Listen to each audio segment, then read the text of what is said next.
Et bienvenue dans la chaîne Mathématiques Sciences. Aujourd'hui, je prends à expliquer une nouvelle vidéo, qui est une vidéo donc de rappel en mathématiques pour les troisièmes, dans laquelle ici nous allons revoir le théorème de Pythagore. Alors bon, les quatrièmes qui ont déjà traité le chapitre du théorème de Pythagore, vous pouvez regarder donc la vidéo également.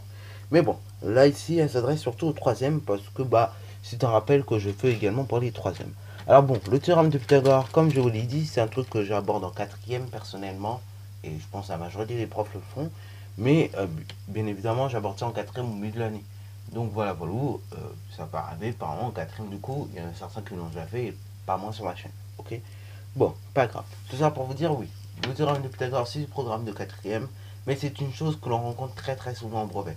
Donc c'est pour ça que je vous le rappelle tout simplement en troisième, parce que entre la quatrième et la troisième, vous avez peut-être dû oublier des choses comme ça. Donc du coup, je vous rappelle forcément certaines choses que vous aurez pu éventuellement oublier. Bon, ici on va parler du théorème de Pythagore. Dans une prochaine vidéo, on parlera de deux autres termes qui peuvent se confondre avec le théorème de Pythagore, mais qui en réalité ne le sont pas. Donc là, ici, c'est parti. On va parler du théorème de Pythagore. Alors, le théorème de Pythagore, c'est une propriété avant tout, une propriété qui est quand même très importante. C'est pour ça que l'on nomme cela théorème. Ok. Un théorème, c'est une propriété très importante. Alors là, le théorème de Pythagore, il a été découvert par un mathématicien qui s'appelle Pythagore, ok, comme son nom l'indique, et donc il ressemble à ça, Pythagore. Voilà. Bref, ça donc c'est pour le théorème de Pythagore. Alors le théorème de Pythagore, ça se passe dans un triangle rectangle. Et il faut absolument qu'il soit rectangle en fait, ce triangle. Parce que sinon, on ne peut pas vraiment le manipuler, les théorèmes de Pythagore. Si vous parlez de triangle isocèle ou triangle équilatéral, c'est mort. Vous ne pouvez pas manipuler le théorème de Pythagore. Sauf si à partir du triangle isocèle ou du triangle équilatéral que vous avez, vous arrivez à extraire un triangle qui est rectangle. Là, vous pouvez manipuler. Mais il faut absolument que votre triangle soit rectangle. Et un triangle rectangle, je rappelle vite fait ce que c'est. C'est un triangle qui, comme je le vois sur la figure, enfin comme vous voyez plutôt sur la figure, et possède un angle droit, pardon. Bon, voilà, donc un triangle rectangle, c'est un triangle qui possède un angle droit. Bon, alors donc, dans un triangle rectangle, le carré de la longueur du plus grand côté, qui s'appelle l'hypoténuse, est égal à la somme des carrés des longueurs des deux autres côtés. Donc là, ici, vous avez AB, AC ici, dans mon cas, qui est l'hypoténuse. Alors, hypoténuse, vous allez voir comment ça s'écrit ainsi, ok? Alors, vous avez vu, j'ai mis un peu de temps à l'écrire, parce que vous avez pu constater, il y a une lettre où on bug souvent, et on a envie de rajouter, ok? Donc, hypoténuse, souvent, on a envie de rajouter le H. Je suis sûr, d'ailleurs, j'ai déjà fait l'erreur au moins une fois sur la chaîne, malheureusement, mais on est trop tenté à ajouter le H. Alors que hypoténuse, normalement, ça s'écrit sans H, ok? Donc, pourquoi on est tenté à ajouter le H, en fait? Parce que vous dites hypothèse H, donc hypoténuse, ça fait c'est quasiment le même son, en fait, mis à part à la fin, mais au début, c'est quasiment le même son. Donc, du coup, on met un H. Eh ben non, hypoténuse, ça prend pas de H, ok? Hypothèse, oui, mais pas hypoténuse, ok? Voilà, donc c'est T-E, pas T-H-E, ok? Sinon, ça marche pas, ok? Voilà. Alors, donc, du coup, comme le dit théorème de Pythagore, dans un triangle rectangle, vous avez le carré de la longueur de l'hypoténuse qui est égal à la somme des carrés des longueurs des deux autres côtés. Autrement dit, si vous avez le triangle ABC ici, qui est rectangle en B, oui, je vous rappelle, un triangle, en précisant toujours en quel sommet il est rectangle. Bah oui, parce qu'il y en a, ils font des exercices comme ça, mais ils ne précisent pas en quel sommet le triangle est rectangle. Or, il faut toujours préciser en quel sommet le triangle est rectangle. Donc là, ici, il est rectangle en B. C'est-à-dire que l'angle droit du triangle rectangle, en fait, il est en B. Ok, il a pour sommet B. Donc du coup, voilà. Dans un triangle rectangle ABC qui est rectangle en B, si vous avez, si ce triangle ABC est rectangle en B, dans ce cas, vous aurez le plus grand côté au carré. Donc AC carré qui est égal à AB carré plus BC carré. Alors ça, c'est bien beau pour le blabla. Mais voyons un petit peu un exemple. Alors bon, malheureusement, les exemples, ils ont déjà été faits. Mais ça ne vous empêche tout de même pas de mettre la vidéo en pause et d'essayer de comprendre un petit peu, ok? Justement, je fais exprès de mettre un petit papier pour cacher les exemples, enfin les corrections d'exemples, ok? Premier exemple. On prend un triangle ABC qui est rectangle en C, tel que la longueur AC 4 cm et BC 3 cm. Calculons donc la longueur AB. Je vous laisse donc mettre la vidéo en pause pour réaliser ce premier exemple et après, nous allons voir comment ça marche. Alors, du coup, c'est parti mon kiki. Alors là, désolé d'avoir déjà corrigé un peu à l'avance.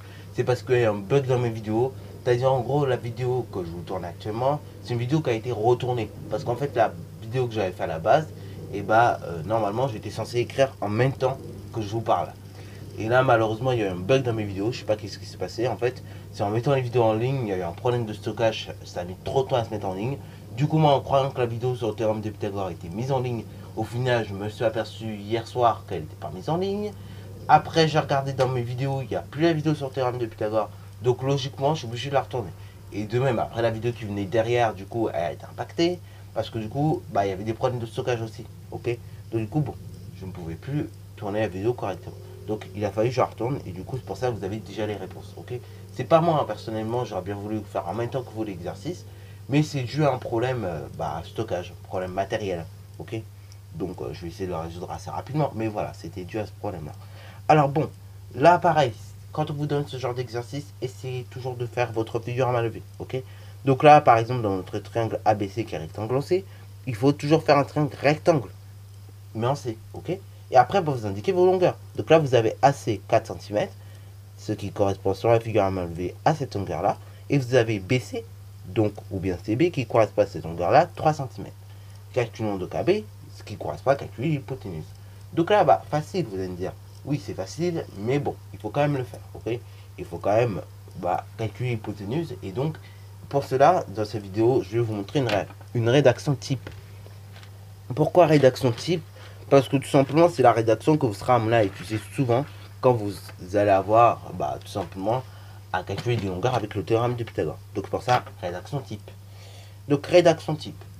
Premièrement, on précise dans quelle sommet votre triangle est rectangle.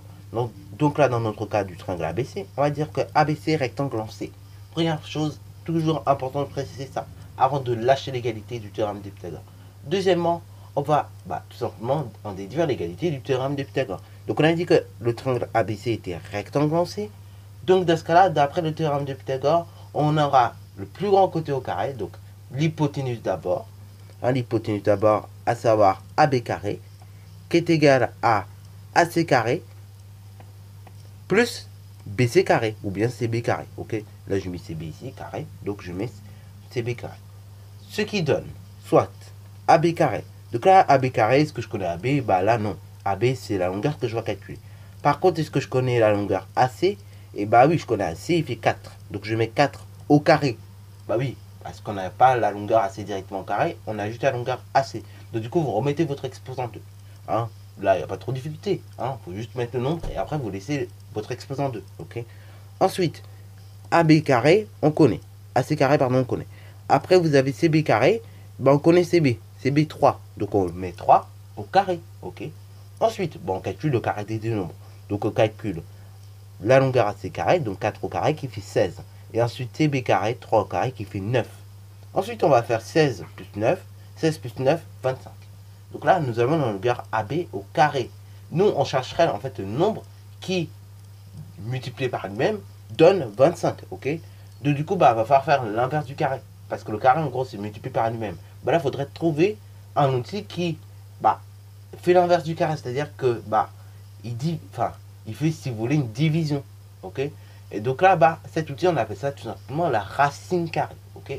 Racine carrée, ça se note comme ci-dessous, c'est avec un petit v. Alors, le petit v comme ça aussi, on peut l'appeler radical. Vous verrez ça en seconde, ce terme-là. Ou bien on voit ça au collège, mais en général, on voit plutôt ça en seconde. Mais donc, voilà, le petit v comme ça, on peut aussi l'appeler radical. Ok, voilà. Donc, du coup, bon, là, vous avez la longueur AB au carré. Donc, pour faire l'inverse du carré, on fait racine carrée. Ok. De quoi noter? Avant tout, parce que vous savez très bien que pour obtenir 25, on peut multiplier. Enfin, il y a deux manières d'obtenir 25 en ayant multiplié deux nombres par eux-mêmes. Soit on multiplie deux nombres négatifs et du coup, ça donne un résultat positif. Et donc, on obtient 25. Soit au contraire, on va multiplier deux nombres qui sont déjà positifs et résultat positif. Ok. Donc, par exemple, si je prends un exemple. Si on prend 6 au carré. 6 au carré, c'est 6 fois 6. Vous êtes d'accord avec moi? Et 6 fois 6, 36. Ok. Tandis que si vous prenez moins 6, le tout au carré, ce sera moins 6 fois moins 6. Et moins par moins plus. Donc, ça fait 36. Ok. Moins 6 au carré. Donc, c'est toujours bien précisé cette phrase-là. On va tout simplement préciser que la longueur AB, c'est une longueur en fait. Donc AB est une longueur. Donc attention, il sera toujours positif. Ok. D'ailleurs, je ne sais pas si vous avez constaté, mais une longueur n'est jamais négative. Donc c'est bien de noter cette phrase-là. Ensuite, on va noter que AB est égal à racine carrée de 25. Et après, on notera que ça fait 5 cm. Ok. Alors pour passer de la racine carrée, bah tout simplement au nombre, deux solutions. Soit vous apprenez tout simplement la liste des carrés parfaits jusqu'à 12, ok, jusqu'à 12, jusqu'à 15, voilà, donc j'essaie de vous l'afficher ici. Ou soit au contraire, vous avez un peu la flemme de faire et vous utilisez vos calculatrices. Alors là, dans ce cas-là, je ne vais pas vous montrer encore tout de suite comment ça marche à la calculatrice. Je vais vous montrer dans le deuxième exemple qui sera plus intéressant. Parce que dans le premier, celui-là, il n'est pas très intéressant pour vous montrer comment ça marche à la calculette. Je vous montrerai dans le deuxième exemple. Donc, soyez patient un petit peu. Ça a duré à peu près moins de 200 minutes, je vais essayer. Bon, donc là, AB égale 5 cm. Et là, on a fini. Pas la peine de rajouter des fins, si vous voulez. Parce que ça peut être dans le cadre d'un problème. Donc, si vous êtes dans le cadre d'un problème, oui, rajoutez des phrases.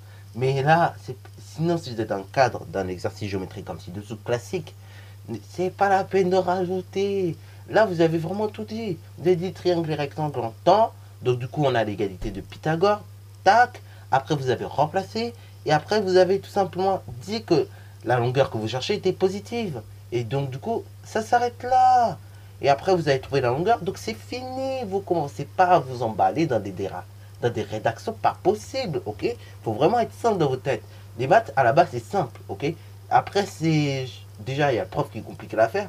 Mais aussi vous, si vous commencez à faire n'importe quoi, forcément, ça va être compliqué. Donc, restez simple, faites des rédactions simples. Même si vous êtes dans un problème, à la limite, si vous êtes dans un problème, essayez de passer du cadre du problème à un truc comme ça, hein, à une configuration classique. Et après, dans votre configuration classique, vous restez simple. Commencez pas à compliquer, sinon vous allez être perdu, vous allez être foutu. Ok? Voilà, vous. Hein, je vous dis ça parce que souvent au brevet, vous avez peur. Mais non, au brevet, il ne faut pas avoir peur. Au contraire, il faut être simple, basique. Ok? Et après, par contre, vu que vous êtes dans un cadre d'un problème, vous faites une phrase à la fin. Ok? Pour conclure bien comme il faut. Mais ça s'arrête là. Bon, allez, deuxième exemple. DEF est un triangle rectangle en F. Alors là, on ne dit pas un triangle parce qu'en fait, vu que nous avons déjà le codage, si vous voulez, DEF, et ben ça sert à rien de rajouter un triangle. Ok? Ça fait répétition. Donc on va dire que DEF est rectangle F. En sachant que DE est égal 6 cm, DF 5 cm, calculons la longueur EF. Je vous laisse mettre la vidéo en pause. Là, pour le coup, vous aurez besoin de la calculatrice pour éventuellement chercher la longueur. Et puis là, on va voir comment ça marche. Et là, pareil, deuxième exemple, faut pas aller trop vite. C'est pas parce que dans le premier exemple, on cherchait l'hypoténuse que dans tous les exemples, on cherchera l'hypoténuse. Là, avec le théorème de Pythagore, ce qui est assez marrant, et ce qui est assez marrant derrière avec toute formule, c'est qu'on peut manipuler, en fait. On peut manipuler, et on peut ne pas chercher que l'hypoténuse, ok, hein? Donc là, regardez bien. Là, on a un triangle DEF qui est rectangle en F. Hein, donc, ça veut dire mon angle droit, là, de mon triangle rectangle, il est en F. Ça s'arrête là. Ensuite, nous avons la longueur DE, qui est l'hypoténuse. Ah bah, c'est bizarre, on connaît déjà l'hypoténuse. Bon, ça peut arriver. Hein, ne vous angoissez pas à ce moment-là. On va voir comment ça marche. Donc là, l'hypoténuse, 6 cm. Donc, qui est équivalent à DE, pardon. Et après, DF qui fait 5 cm. Voilà. Et là, on s'arrête là. Enfin, déjà, on s'arrête là pour la figure, ok? Et c'est là l'intérêt de dessiner une figure à main levée. C'est que ça évite d'aller trop vite. Après, il y en a comme ça, on leur donne l'énoncé, ok, ils visualisent. Mais, les 3 quarts du temps, je vous conseille de faire une figure à main levée. Surtout si l'énoncé est un peu compliqué. Là, c'est un énoncé simple en effet, mais il y a des énoncés, par exemple, c'est un peu compliqué.